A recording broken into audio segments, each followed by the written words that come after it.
सिर्फ 5 मिनट में रेडी होने वाला है इतना फ्रेश, क्रंची और जूसी अनियन क्यूकम्बर सैलेड कि इसके बाद आप किसी भी दावत या बारबेक्यू को कंप्लीट समझेंगे ही नहीं। अगर आपका सैलेड या तो पानी छोड़ देता है या बिल्कुल टेस्टलेस लगता है, तो आज की ये रेसिपी आपने ज़रूर ट्राई करनी है, क्योंकि मैं आज आपसे शेयर कर रही हूँ वो सिंपल सीक्रेट जो इस सैलेड को बिल्कुल रेस्टोरेंट स्टाइल टेस्ट और परफेक्ट क्रंच देगी। ये मज़ेदार सैलेड बारबेक्यू, बिरयानी, पुलाव, कढ़ाई, हांडी, टिक्का या किसी भी देसी मील के साथ बिल्कुल परफेक्ट लगता है। इस रेसिपी में कोई मुश्किल इंग्रेडिएंट नहीं है और ना ही ज़्यादा मेहनत। तो चलें फिर शुरू करते हैं इसको बनाना।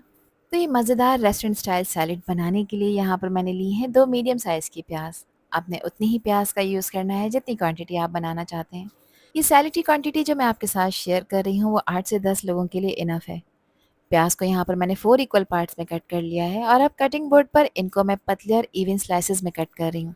पतली स्लाइसिंग ये सैलेड का सबसे इम्पॉर्टेंट स्टेप है, क्योंकि जितनी फाइन प्याज होगी उतनी ही अच्छी तरह से ड्रेसिंग को एब्जॉर्ब करेगी और हर बाइट का टेस्ट बिल्कुल परफेक्टली बैलेंस में होगा। अगर आपको कटिंग बोर्ड पर इस तरह से स्लाइस करना मुश्किल लगता है तो कोई बात नहीं, आप प्याज को हाथों में पकड़कर आराम से इसको बारीक कर सकते हैं। यहाँ एक बाउल में मैंने लिया है फ्रिज में रखा हुआ ठंडा पानी और इसमें आइस भी ऐड कर दी है। अब मैं स्लाइस प्याज को इस आइस कोल्ड वाटर में ट्रांसफ़र कर रही हूँ। अच्छी तरह से मिक्स कर कर इसके स्लाइसेस को आपने खोल लेना है। प्याज में तुलसी होती है, थोड़ी सी कड़वाहट भी, तो इसमें मैंने 1 टेबल स्पून सफ़ेद सिरका भी ऐड किया है। अब इसको यहाँ पर हल्के हाथ से मिक्स करेंगे ताकि सिरका और ठंडा पानी हर स्लाइस तक अच्छी तरह से पहुँच जाए। इस स्टेप से प्याज की जो तेज़ स्मेल और कड़वाहट होती है वो काफ़ी हद तक कम हो जाती है, जबकि प्याज एक्स्ट्रा क्रिस्पी, क्रंची और फ्रेश हो जाती है। 10 मिनट के लिए आपने प्याज को इसी पानी में ही डिप कर कर रखना है। यहाँ मैंने खीरे का भी इस्तेमाल किया है। वैसे तो इस सैलेड को बनाने के लिए आप अपनी पसंद की कोई भी सब्ज़ी इसमें ऐड कर सकते हैं। खीरे के मैंने दोनों एजेस रिमूव कर दिए हैं और इसके बाद इसको सेंटर में से कट कर इसको 2 इक्वल पार्ट्स में डिवाइड कर दिया है। खीरे का एक पीस लेंगे और इसको लंबाई में बिल्कुल पतले-पतले स्लाइसेस में कट कर लेंगे। फिर इन स्लाइसेस को आपने साथ रखकर बारीक जुलियन स्ट्रिप्स में कट कर लेना है।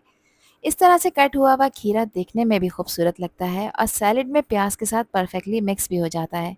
हर बाइट में खीरे का रिफ्रेशिंग क्रंच और प्याज का फ्लेवर एक साथ आता है, जिससे सैलेड का टेक्सचर और प्रेजेंटेशन दोनों ही रेस्टोरेंट स्टाइल नज़र आती हैं।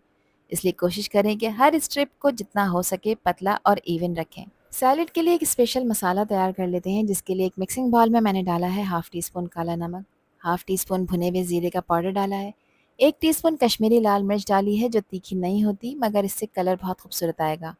1 टीस्पून चाट मसाला है, हाफ़ टी स्पून काली मिर्च का पाउडर है, क्वार्टर टी स्पून इसमें मैंने नमक भी ऐड किया है। आप चाहें तो नमक स्किप कर सकते हैं, क्योंकि काला नमक और चाट मसाला जो डाला है उसमें भी नमक मौजूद है। 1 टेबल स्पून चिली सॉस डाला है और 1 बड़े साइज़ के लेमन जूस को भी मैंने इसमें ऐड कर दिया है। 2 टेबल स्पून इसमें मैंने चिली गार्लिक सॉस ऐड की है, आप यहाँ पर केचप का भी यूज़ कर सकते हैं। 2 टेबल स्पून ही इसमें मैंने ऑलिव ऑयल डाला है और ये एक्स्ट्रा वर्जिन ऑलिव ऑयल है जो सैलेड में यूज़ किया जाता है। नहीं है तो आप स्किप कर सकते हैं। 3 हरी और लाल मिर्चें मैंने इसमें ऐड की हैं और इनकी क्वांटिटी आप अपने टेस्ट के हिसाब से कम ज़्यादा कर सकते हैं।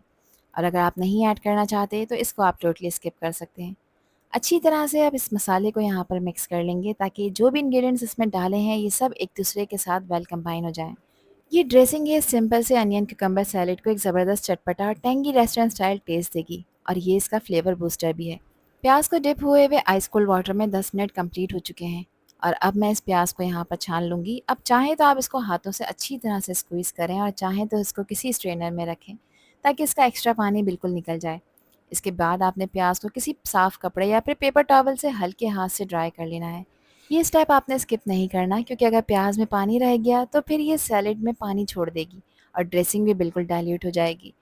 जब प्याज अच्छी तरह से ड्राई होती है तो वो ज़्यादा क्रिस्पी और क्रंची रहती है और ड्रेसिंग को बिल्कुल बेहतरीन तरीके से एब्जॉर्ब करती है। और एक इम्पॉर्टेंट टिप आपने ज़रूर याद रखनी है कि सारी सब्जियों को आपने ड्रेसिंग में हमेशा उसी वक्त ऐड करना है जब सैलेड सर्व करना हो।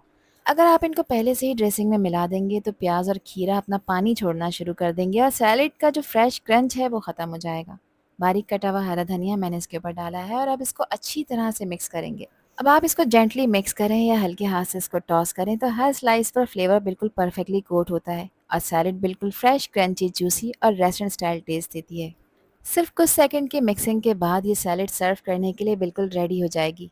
और सबसे अच्छी बात यह है कि ये रेसिपी सिर्फ 5 मिनट में तैयार हो जाती है और इसके तमाम इंग्रेडिएंट्स आसानी से घर में मौजूद होते हैं।